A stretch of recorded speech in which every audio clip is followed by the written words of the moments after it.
Well, immediately following my divorce, my emotions were so raw. I was so hurt. I was so angry. My emotions were so all over the map. I knew I wasn't ready to begin to even think about forgiveness. During my separation and the journey through the divorce, forgiveness wasn't even a possibility. My anger and my bitterness and hatred, I think I had some hatred there. And the forgiveness part, because I had just come back into my Catholic faith, and really surrounded myself with my faith, that question of forgiveness was primary in my mind. How could I ever forgive this man? I had to, at first, forgive the profound betrayals that I was faced with. And in order to make sure that I never looked back. And, people make mistakes, and it wasn't my place to judge. That was a really hard place to get to in my mind. And once I decided that I was going to try to forgive and make it work, and then profound betrayals happened again, I had to forgive myself for allowing it to happen to me and to my son. And I will tell you that I put it on the shelf. I didn't even think about forgiveness. I felt that if I forgave once, I was done. I was finished. But I've realized that this is a process, and this is a relationship that will go on for a very long time, and the hurts do not necessarily end, and I need to forgive every day. Forgiveness is often the most difficult thing to come to grips with, especially when an individual has gone through a very tumultuous marriage, where there's been infidelity, there's been lack of communication, there's the issues of what are my in-laws doing to my children, how can I possibly move on? That's very hard. It really is, because we want to hold on to and we want to make the other party suffer. If I've suffered, I want to make them suffer. And that's a natural human reaction. We want other people to feel the exact same pain that we're feeling. And oftentimes that's not going to do anybody any good. At the beginning, it was very hard because I knew I had to do it for myself, and because that's what God requires of us. And it was hard because I thought it was something that would happen, I should be able to do instantaneously. And I felt a lot of guilt and stress because I couldn't do that. When I was able, I wrote, journaled, I prayed. The forgiveness, I didn't know when it was going to come, and I got to the point where I didn't care when it came. I was praying that God would just make me willing to be willing to forgive. I was putting it out there kind of at arm's length. Forgiveness is something that has to come from within. Forgiveness of your spouse is very, very difficult. Forgiveness, or your former spouse in the case of divorce. Forgiveness of your former in-laws for what they've done to your children or what they continue to do to you. How could they have embraced me as their son and daughter and now completely disowned me as if I did something wrong when I've done nothing wrong? One of the things I think about, had I been Jesus on the cross, I would have been screaming to God, kill everyone. I'm up here, I just got the crap beat out of me. I want every one of these guys to pay for that. And what did Jesus say on the cross? He said, forgive them.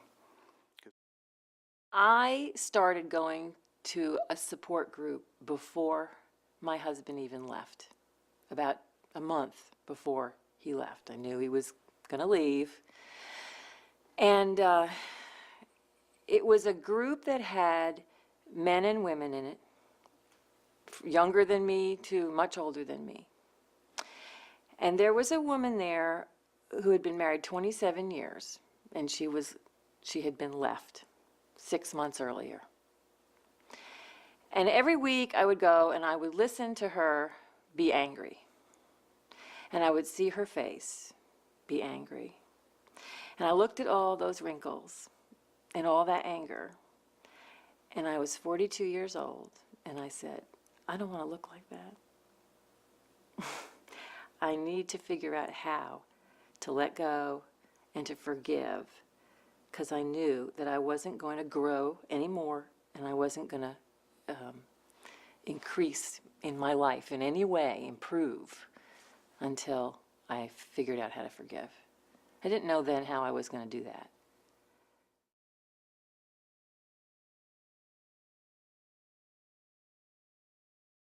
Well, I realized early on that it was easy to be bitter and resentful.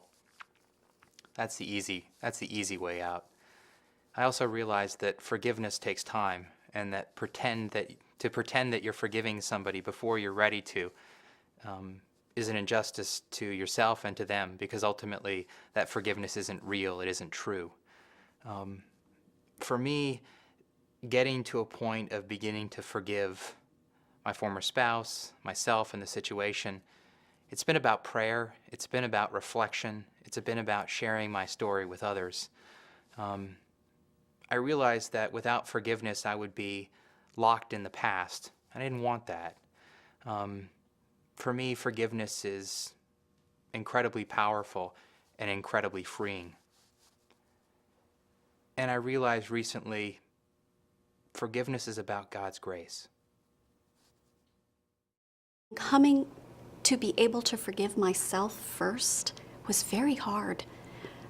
And it was really remarkable when I was reading something not very long ago that commented upon how ironic it is that it is so difficult for us to forgive ourselves and yet so easy for God to forgive us. Why is it that we can't do something that He who is almighty and all-powerful can so easily do for us? There's a great redemptive process that goes on when we're able to forgive.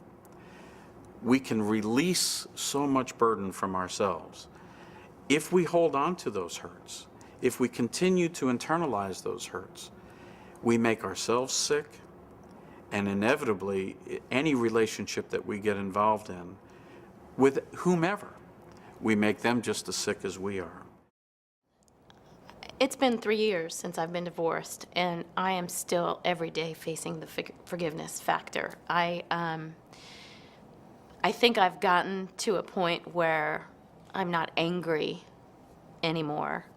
And what helped me with that was, again, turning to my faith and understanding.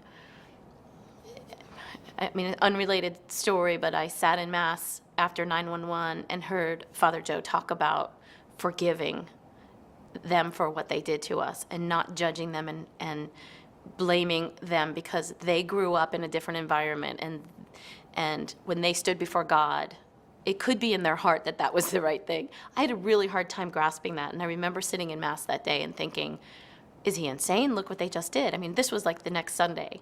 And that experience and that sermon came back to me when I was literally faced with, I can't be angry at him anymore because it's not helping me, it's not helping my son. And I sat down with Father Joe years later and referred to that sermon, and his point to me was, you know, that's between him and God, and you need to do what God is asking you to do, and you've got a son to raise, and that's what you should be focused on. In the Lord's Prayer, it lays it out for us all. It says, forgive us our trespasses as we forgive those. It's that simple. Go to an example in my practice as an attorney. I had a woman come to me who was married to a minister, and she had 3 young children below the age of 6, and her husband, a minister, was unfaithful to her. And was she angry at God? You know, God, how can you do this to me? You don't understand.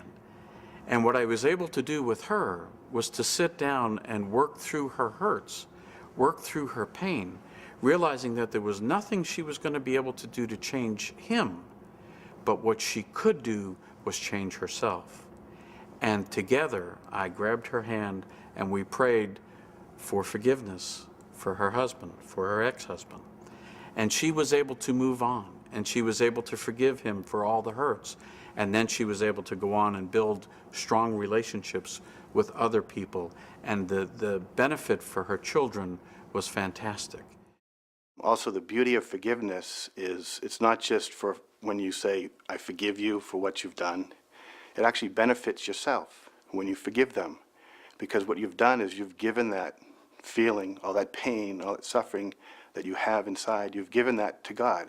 And saying, by forgiving, you've just released all this energy. And now you're free of what you feel. And so actually forgiveness is probably just as important, if not more important, for you internally to move on. And I, after a while, started looking back, and I don't care what anybody says. There are two people that create a marriage, and there are two people that create a divorce, and I think two people contribute to the divorce. I find it hard to believe that anybody didn't contribute something to a divorce. And I think when you start looking back and you're saying, okay, I could have done this better, or I could have been a better, vacation person, I think that's helps, because then you realize that it's not all his fault or the spouse's fault.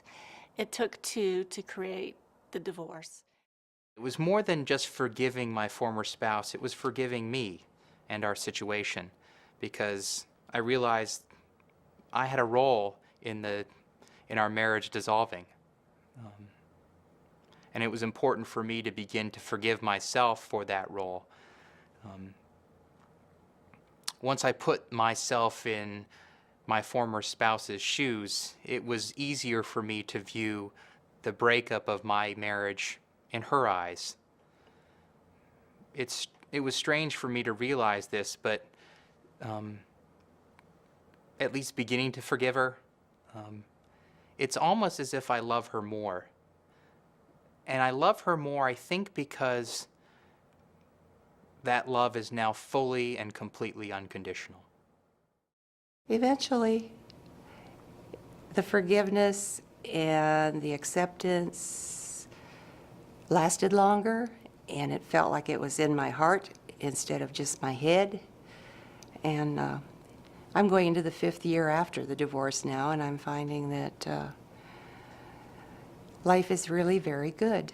I'm not renting space to resentments and hatred now, and I'm not letting the past pull me back. I've got a good future ahead of me. I am having a very, very pleasant present, and the forgiveness is exactly what has brought that about.